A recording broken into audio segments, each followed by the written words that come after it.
Bismillahirrahmanirrahim. Assalamualaikum warahmatullahi wabarakatuh. Alhamdulillahilladzi an'ama 'alaina bi ni'matil iman wal islam. Asyhadu an la ilaha illallah wal malikul haqqul mubin.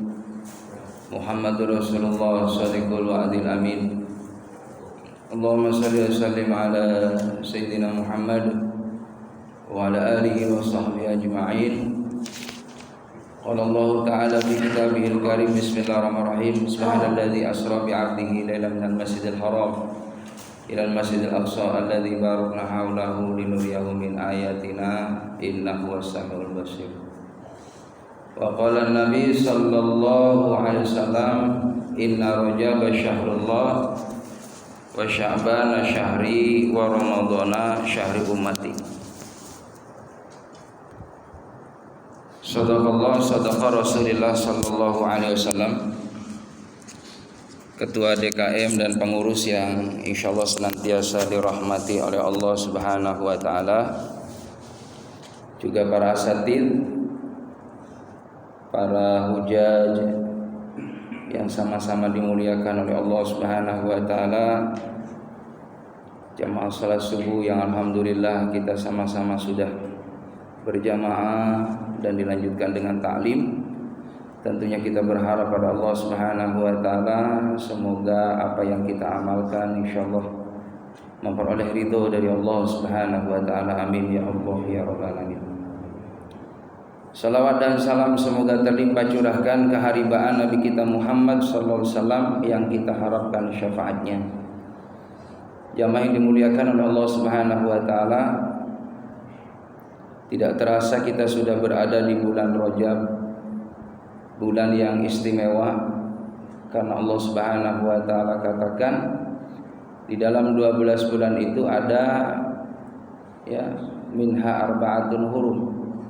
Ada 4 bulan yang istimewa, dari bulan Zulqa'dah, Zulhijjah, Muharram, lalu beberapa bulan kemudian Rajab. Jadi Rajab ini dilewati beberapa bulan dan termasuk minha arba'atun hurum, 4 bulan yang istimewa yang orang Islam tidak boleh berperang. Orang Islam wajib meningkatkan amaliyah soleh di bulan tersebut. Di bulan Zulqa'dah, Zulhijjah persiapan ibadah haji.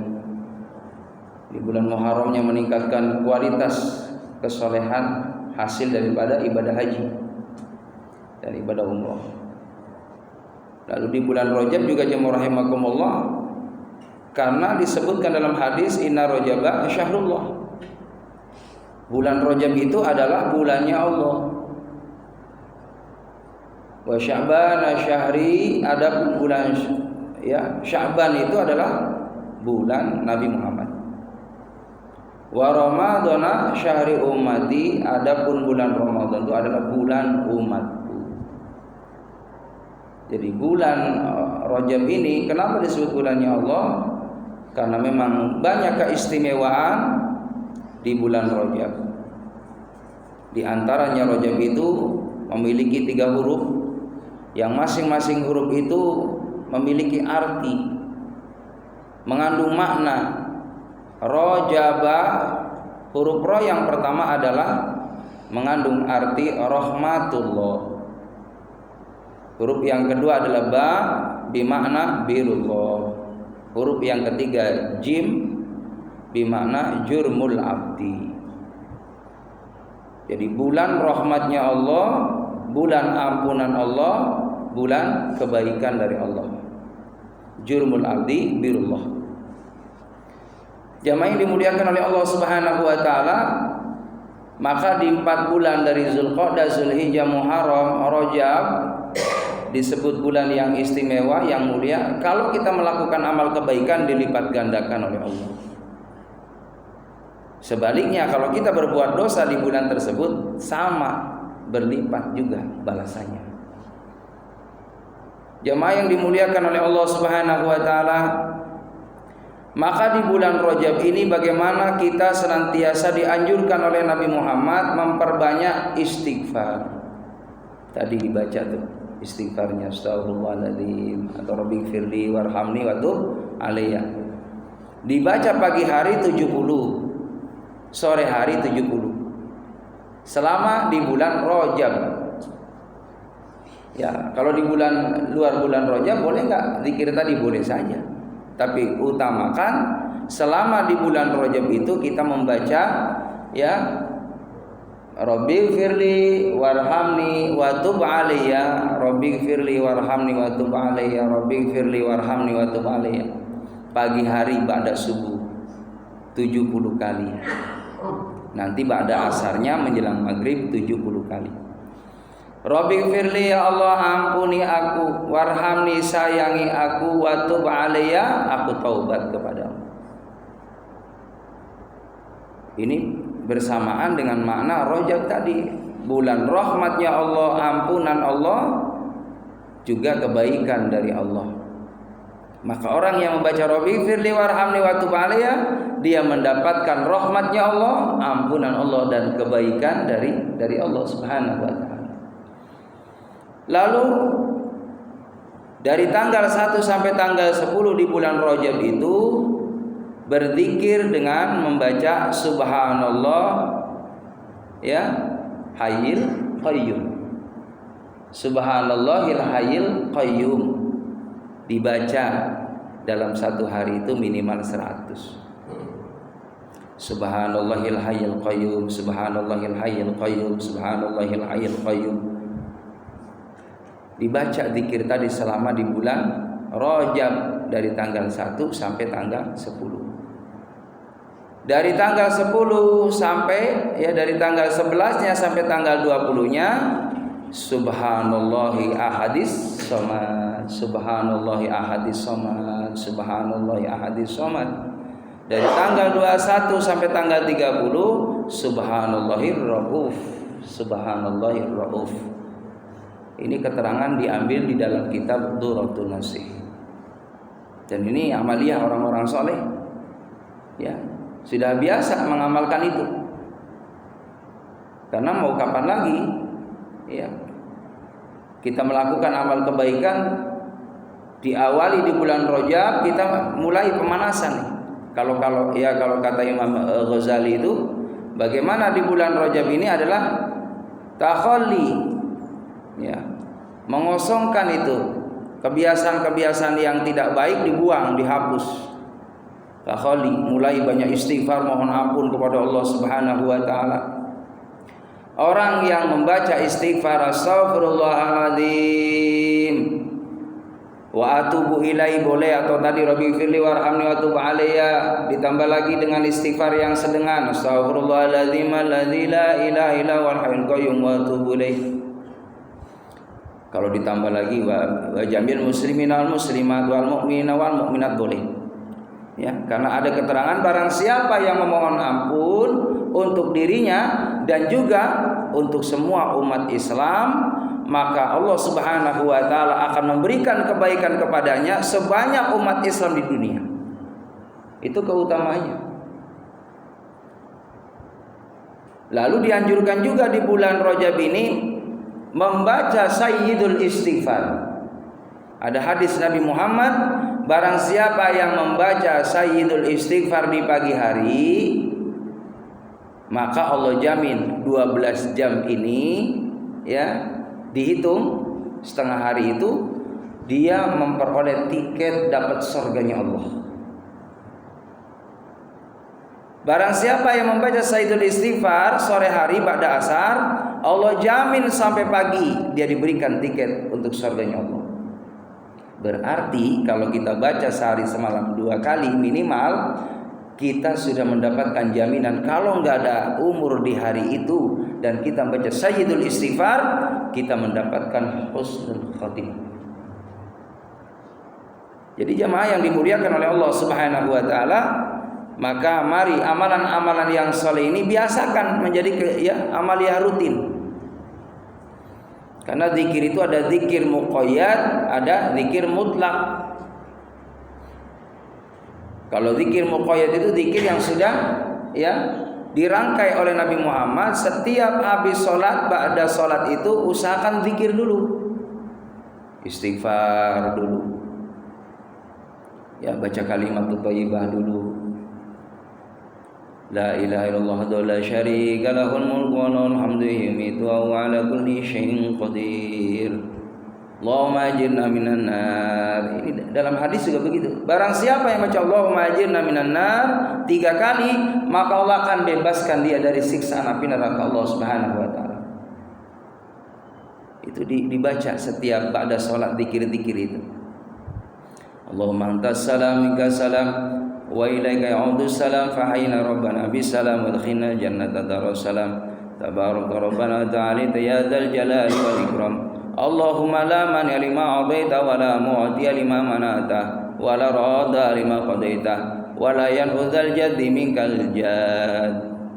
Dibaca itu zikir tadi. Maka orang yang membaca zikir tadi, insya Allah dia akan dijaga oleh Allah Subhanahu wa taala. Iman Islamnya oleh Allah, keselamatannya dijaga oleh Allah, karena sudah membaca pernyataan tadi di hadapan Allah, sumber keselamatan dari Allah, di sisi engkau keselamatan, maka selamatkan kami ya Allah, masukkan ke dalam surga dengan selamat ya Allah. Jamaah yang dimuliakan oleh Allah Subhanahu wa taala, di bulan Rajab ini juga dianjurkan memperbanyak saum sunnah. Kata Nabi, barang siapa orang yang berpuasa 1 hari saja di bulan Rajab, pernah dia melakukan 1 hari seumur hidup di bulan Rajab 1 kali aja, dia akan diberikan minuman nanti di dalam surganya Allah, minuman yang istimewa, yang mana air itu lebih putih daripada susu, lebih manis daripada madu, lebih dingin daripada salju, yang air itu ketika diminum 1 kali teguk tidak akan haus selama-lamanya. Dan minuman yang ada dalam surga itu, minuman yang pertama itu beda dengan minuman yang kedua.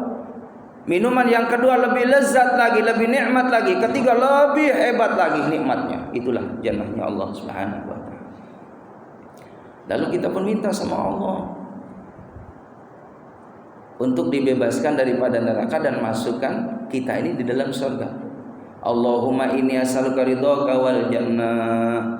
Dalam hadis Nabi, barang siapa yang membaca dan meminta pada Allah, ya Allah aku minta ridhomu supaya dapat masuk surga, maka surga ngomong adkhilhul jannah, ya Allah masukkan dia dalam surga.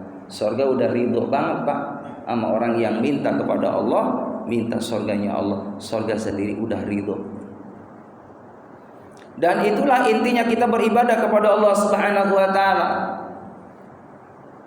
Boleh kita berharap kepada Allah Subhanahu wa taala untuk mendapatkan balasan dari Allah Subhanahu wa taala. Memang itu dianjurkan oleh Nabi untuk berharap kebaikan.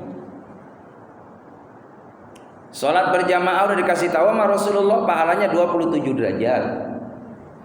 Orang yang datang ke masjid itu pahalanya berangkatnya dia dari rumah menuju masjid itu dibikinkan istana, 1 istana dalam surga. Dia pulang dari masjid menuju ke rumah dibikinkan istana juga dari surga.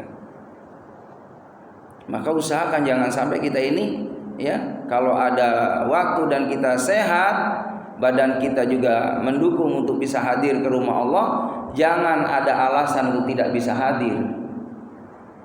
Kalau Imam Syafi'i sunnah muakkad, kalau Imam Hambali itu fardhu ain, wajib bagi laki-laki. Jamaah yang dimuliakan oleh Allah Subhanahu wa taala, itu keistimewaannya luar biasa, apalagi salat subuh. Salat subuh ini adalah salat yang disaksikan oleh para malaikat Allah Subhanahu wa taala.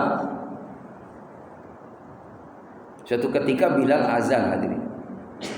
Karena memang Bilal itu dipilih sama Rasulullah, muazin yang baik, suaranya enak.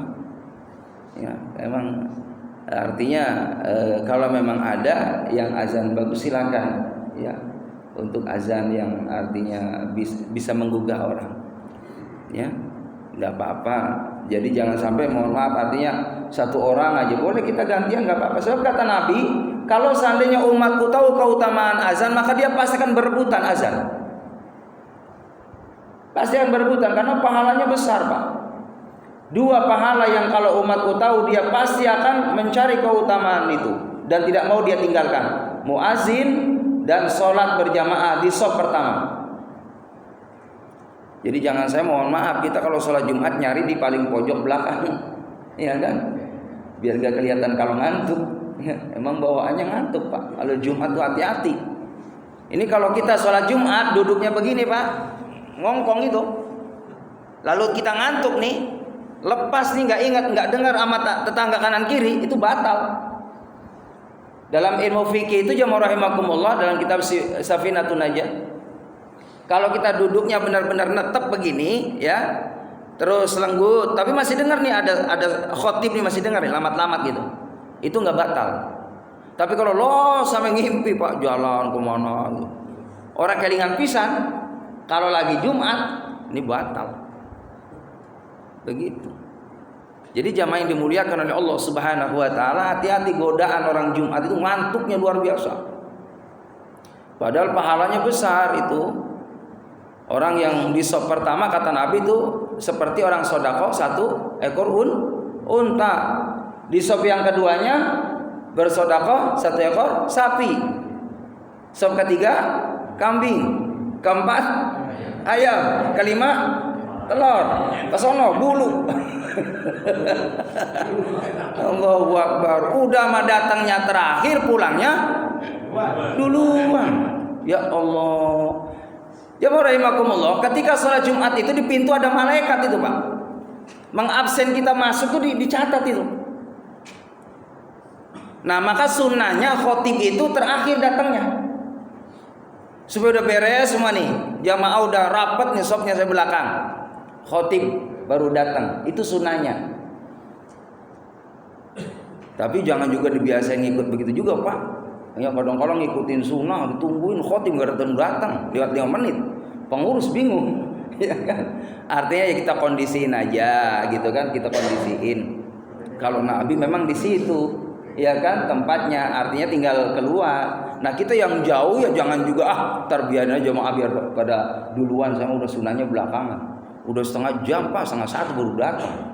Nah ini kan masalah juga buat jamaah. Artinya memang sunnah si imam itu, si khotib itu belakangan, karena menutup absennya malaikat. Subhanallah, itu pahalanya jemaah rahimakumullah, seorang khotib, seorang imam itu pahalanya sama dengan pahalanya malaikat Jibril alaihissalam, malaikat Mikail alaihissalam, malaikat Israfil alaihissalam. Itu pahalanya besar tuh jadi khotib itu. Jadi imam tuh jemaah rahimakumullah besar. Di belakang imam aja pahalanya besar, apalagi jadi imam. Nah, tapi imam juga harus tahu diri. Syaratnya imam tuh harus benar-benar fasih, makhrajul hurufnya tahu, ilmu Al-Qur'annya tahu, ilmu hadisnya tahu, iya kan? Lalu akhlaknya baik, baru jadi imam. Ya, mohon maaf, jadi imam jangan asal. Ya, imam masih belajar gitu kan, panjang pendeknya nggak jelas, makhrajul hurufnya nggak jelas. Itu juga berpengaruh. Jadi imam itu orang yang diseleksi, yang benar-benar ya pas tentang keilmuannya. Maka jamaah yang dimuliakan oleh Allah Subhanahu wa taala, ketika Bilal azan itu ada suara, Pak, suara apa ya, kayak gemuruh gitu. Maka jemaah rahimakumullah, selesai azan Bilal nanya ke Rasulullah, ada suara apa itu ya Rasulullah? Itulah malaikat Allah Subhanahu wa taala mendengar ketika ada azan. Malaikat itu membuka pintu langitnya. Jadi orang azan itu benar kata Neil Armstrong itu kan, aku dengar suara azan di bulan. Memang itu benar, ketika ada suara azan, subhanallah, langit dibuka oleh Allah Subhanahu wa taala, tembus ke arasy-Nya Allah. Maka saat itu doa kita mustajab. Maka kalau ada azan, jawab itu azan. Allahu Akbar, Allahu Akbar, Allah. Sembari kita berdoa, silakan. Di setiap itu jawaban azan kita berdoa pada Allah Subhanahu wa taala. Silakan minta apa yang kita mau di saat-saat mustajab itu. Allahu akbar, Allahu akbar, Allahu akbar, Allahu akbar. Asyhadu an la ilaha illallah sama, asyhadu anna Muhammadar Rasulullah sama. Hayya 'alas shalah. Ini panggilan Allah nih. Wahai hambaku yang masih hidup, masih sehat, ada waktu, ada tenaga, ada kesempatan. Hayya 'alas shalah. Ayo salat, ayo. Hayya, mari salat. Mumpung masih hidup. Banyak orang yang di alam kubur dia masih pengen bangun, pengen dibangkitkan lagi oleh Allah, dihidupkan lagi oleh Allah. Dia pengen lagi ibadah walaupun hanya 1 jam. Farji'na, keluarkan aku ya Allah. Na'mal salihan, aku ingin melakukan amal kebaikan walaupun hanya 1 jam. Inna muqinun, dan saya akan yakin ya Allah, akan lebih banyak ibadah lagi kepadamu ya Allah, karena aku tahu absarna wa sami'na, aku melihat, aku mendengar di alam kubur ini siksaan benar adanya ya Allah. Kembalikan ya Allah agar aku taubat dan diterima taubatku olehmu, saya aku dibebaskan dari siksa kubur ya Allah. Tapi sayang 1000 sayang sudah ada di alam barzah. Maka mumpung kita masih dengar telinga kita, masih bisa melihat mata kita untuk berjalan ke rumah Allah Subhanahu wa taala, bisa datang ke rumah Allah, maka jawabannya adalah la haula wala quwata illa billah. Tidak ada daya upaya kita bisa ke masjid karena ditolong sama Allah. Kita bisa menikmati tahajud karena ditolong sama Allah. Kita bisa tilawah Al-Quran ditolong sama Allah. Bisa berzikir, hati kita bisa tenang. Allahu Akbar. Ini adalah karunia dari Allah Subhanahu wa taala. Terutama orang yang sudah melakukan ibadah salat, itu akan ditenangkan jiwanya oleh Allah. Jadi orang yang ninggalin salat itu jamaah rahimakumullah, memang secara zahir kita lihat kayaknya enak gitu ya hidupnya. Punya mobil mewah, rumahnya megah, Masya Allah, mau makan apa aja dia mampu untuk beli. Ke restoran, ke tempat makanan-makanan yang luar biasa, dia mampu. Tapi dia meninggalkan ibadah kepada Allah Subhanahu wa taala. Secara zahir dia enak dilihat oleh kita, tapi secara batin dia tidak mendapatkan ketenangan jiwa. Makanya cari ketenangan dia, cari kesenangan, dan itu tidak akan dapat. Karena ketenangan itu mutlak dari Allah Subhanahu wa taala. Maka keistimewaan di antaranya orang-orang yang selalu terus mengupayakan amal soleh, maka Allah akan berikan yang pertama adalah al-amnu, aman. Kita ini aman, nggak ada kekhawatiran. Walaupun beritanya ceritanya bakal begini, ya sembako boleh naik dan lain sebagainya. Ini isu banyak, ya kriminal, banyak begal dan lain sebagainya. Orang yang beriman yakin Allah tidak tidur. Allah tidak tidur. Di mana kita ada kebersamaan dengan Allah, di situ pun Allah bersama kita. Allah ma'i, Allah bersama kita. Allah nadiri, Allah melihat kita. Allah hadiri, Allah hadir bersama kita. Allah qaribun minni, Allah dekat dengan kita. Asal kita dekat hatinya dengan Allah, zikir kepada Allah, minta kepada Allah, nanti Allah yang menjaganya. Ada malaikat Allah Subhanahu wa taala yang membimbingnya, yang mengarahkannya. Jadi enggak ada kekhawatiran. La khaufun alaihim wa lahum yahzanun. Tidak takut, tidak sedih, tidak khawatir, karena hatinya terus terpaut dengan Allah, yakin bahwa Allah senantiasa akan menolong hambanya. Maka jemaah yang dimuliakan oleh Allah Subhanahu wa taala, di bulan Rajab ini perbanyaklah saum. Perbanyaklah kita senantiasa bersedekah. Di bulan Rajab ini juga memperbanyak kita membaca Al-Qur'anul Karim. Kalau kemarin kita hanya 1 ain ba'da salat, ya 10 ayat 20 ayat, sekarang ditambahin kalau memang ada waktu, agak dibanyakin supaya latihan nanti kalau sudah masuk Sya'ban lebih kencang lagi ibadahnya. Ramadan sudah terbiasa. Itulah maknanya takhalli tahali tajalli. Nanti di bulan Ramadan itu sudah menikmati lazzatul ibadah, lazzatul iman. Nikmatnya ketaatan kepada Allah Subhanahu wa taala. Karena memang yang namanya kebaikan itu perlu dilatih hati. Saya pernah ketemu sama seseorang, subhanallah, usianya udah 55 tahun, Pak.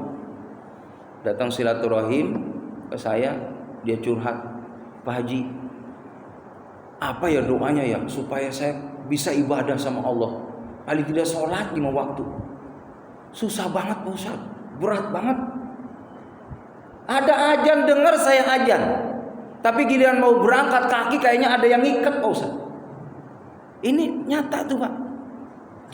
Kalau orang nggak dipilih sama Allah Pak, berat semuanya. Karena emang begitu. Ketika masuk waktu ibadah, setan sudah mulai bergerilya, mulai merayap, mulai itu menebarkan cara bagaimana supaya tidak mau ibadah kepada Allah Subhanahu wa taala.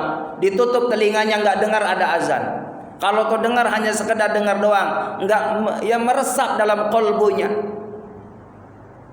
Jauh dari hidayah Allah Subhanahu wa taala. Saya nggak bisa sholat 5 waktu. Padahal kadang batin saya sih berontak itu. Kenapa saya udah tua kok susah ibadah? Kata saya, minta sama Allah, taubat kepada Allah. Bisa jadi jumudul qalb, hatinya keras itu disebabkan karena kita maksiat kepada Allah. Dan itulah setan caranya. Ahlakan nas bidzunubi wal ma'asi. Aku hancurkan manusia, kata setan. Dengan apa? Dengan hobi berbuat dosa dan maksiat kepada Allah. Terus dia senang menghambur-hamburkan yang materi untuk hal-hal yang mudarat, hal-hal yang tidak berguna, tidak manfaat. Waktunya juga dibuang sia-sia. Enggak ada nilai kebaikan di mata Allah Subhanahu wa taala. Dosanya bertumpuk di hadapan Allah, maksiatnya bertumpuk di hadapan Allah, sehingga celah hidayah itu susah untuk tembus ke hatinya dia. Ada nasihat kebaikan juga hanya sekedar dengar, tapi enggak masuk ke dalam kalbu kita. Tidak masuk ke pikiran kita berpikir tentang ayat-ayat Allah Subhanahu wa taala, tentang nikmat-nikmat Allah Subhanahu wa taala. Kalau orang soleh baru dengar azan aja udah nangis hadirin. Nangis dan nangis haru, nangis bahagia, sebentar lagi akan ketemu dengan Allah. Gemeter orang soleh itu hadirin. Dengar aja udah gemeter. Ada timbul mahabbah kepada Allah Subhanahu wa taala. Dia hayati, ambil air wudunya, sembari di hatinya ya berucap di hatinya terus mengikuti Allah. Hapuskan dosa saya yang ada pada mata saya ya Allah, di hati. Dosa yang ada pada hidung saya, dosa yang ada pada tangan saya, dosa yang ada pada pikiran saya, dosa yang ada pada telinga saya, dosa yang ada pada kaki saya ya Allah. Sehingga nanti selesai wudu, dosa-dosa yang ada pada anggota indrawi saya ya Allah dihapus oleh-Mu ya Allah. Makanya hadisnya begitu. Apakah mungkin orang yang punya sumur di depan rumahnya, punya kolam depan rumahnya, punya air yang banyak depan rumahnya, lalu dia setiap waktu mengambil air wudu, lalu dia beribadah kepada Allah, mungkinkah mereka dalam keadaan kotor? Tidak mungkin. Dia akan bersih setiap waktunya. Bahkan tanda seorang itu akan dapat husnul khatimah adalah aqdu fardhah, ya, orang yang sudah menunaikan kewajibannya kepada Allah Subhanahu wa taala. Dan dia menanti fantadziril ukhra, dia menanti waktu ibadah berikutnya. Jadi menanti-nanti saat waktu ibadah berikutnya, itulah tanda orang yang akan dapat husnul khatimah. Selesai ini waktu salat subuh kita tunaikan, menanti ya Allah, alhamdulillah sebentar lagi jam 7 atau setengah 7 nanti akan isyraq dulu, boleh jam 6. Niatkan ya Allah aku mau isyraq. Nanti jam 7 aku mau sholat duha ya Allah, mau tilawah Al-Quran ya Allah, ada rezeki saya mau infak sedekah ya Allah. Terus niatkan melakukan amal kebaikan ke depan. Menjelang waktu zuhur ya Allah, sebentar lagi zuhur, alhamdulillah Engkau masih panjangkan umurku ya Allah. Azan dikumandangkan, dia ceria, dia bahagia, dia datang bergegas menuju Allah Subhanahu wa taala. Dia bayangkan nikmat yang ada pada dirinya, yang dia peroleh saat ini, nikmat sehatnya, alhamdulillah. Dia masih bisa melangkahkan kakinya menuju ke tempat ibadah. Bagaimana saudara-saudara kita yang ada di rumah sakit, dia sedang diimpus di tempat tidur yang terbatas, dia menangis ketika mendengar ada azan, ya Allah, sembuhkan saya. Sembuhkan saya ya Allah. Saya pengen datang ke tempat ibadah itu ya Allah. Lagi sakit baru sadar. Mana di saat kita sehat? Mumpung sehat kata Nabi, pergunakan sehatmu sebelum datang sakitmu. Gunakan masa luangmu sebelum datang masa sempitmu. Gunakan masa hidupmu sebelum datang matimu. Gunakan masa kayamu sebelum datang miskinmu. Gunakan masa hidup sebelum nanti datang kematian. Karena kematian itu baktatan, tiba-tiba. Kita ini nggak nyadar hadirin. Malaikat Israel itu saben hari datang ke rumah kita 70 kali. Kita nggak nyadar, Pak. 70 kali, bayangin. Kita pengen, mohon maaf ya rahimakumullah, kita dikenal sama malaikat Israel. Israel kenal banget sama kita. Jadi nanti ketika mencabut nyawa kita dengan penuh takriman wa ta'ziman, penuh dengan penghormatan dan penuh dengan mengistimewakan kita. Karena udah kenal. Israel masuk ke rumah kita, kita dalam keadaan memegang Al-Quran, sedang bertadarus Al-Quran. Allahu Akbar.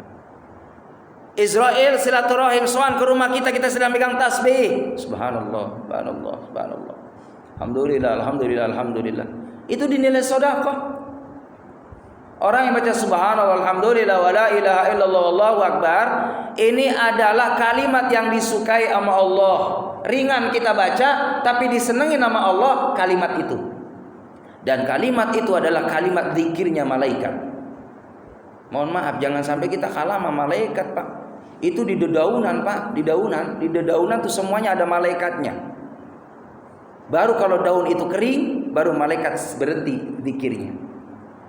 Jadi untung, Pak, kalau kita rumah ini penuh dengan bunga-bunga, tanaman-tanaman, itu bagus itu. Itu setiap daunnya ada malaikat yang berzikir kepada Allah. Bisa bayangin kalau rumah kita di sekelilingnya banyak pohon-pohon, banyak ya tanaman-tanaman.